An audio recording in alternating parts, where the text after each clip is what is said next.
We have been deceived into thinking the rights outlined in the first 10 amendments to the Constitution, which comprise the Bill of Rights, are our only enshrined liberties, and have forgotten the Declaration of Independence outlined 3 unalienable rights that form the foundation for the Bill of Rights.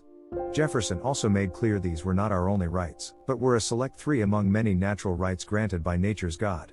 The elemental rights of life, liberty, and the pursuit of happiness are far more important than we are led to believe, and guarantee a broader spectrum of practicable freedom than we currently experience. Let us examine each individually. Life. We enjoy the right to life, which protects us from the ill intent of our fellow man as well as from the evil machinations of a tyrannical government. While this protection is broad in intent, it is extremely limited in execution, as I will attempt to show. It could be argued a person who doesn't have access to medical care, suitable housing, and nutritious food has been denied their right to life without due process of law.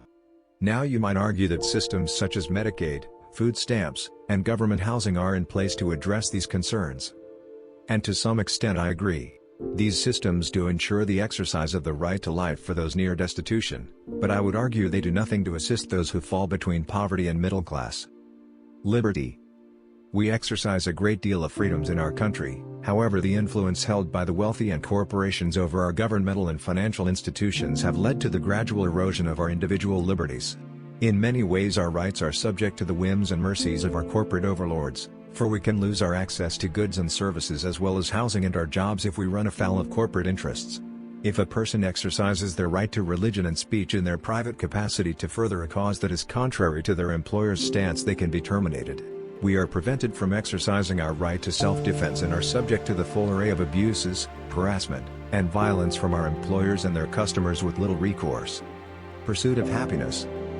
When Thomas Jefferson completed the Louisiana Purchase, his goal was to provide the American citizens with the opportunity to own enough land that they could thrive rather than just subsist.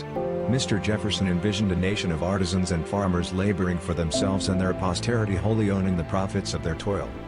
Today we are taught to be productive and obedient laborers for our masters in the public school system, from which we graduate only to become a poorly compensated tool for others. We labor for others, receiving only enough to keep us ever dependent. Through crony capitalism and corporate welfare we are prevented from building companies to compete with these enshrined corporate titans.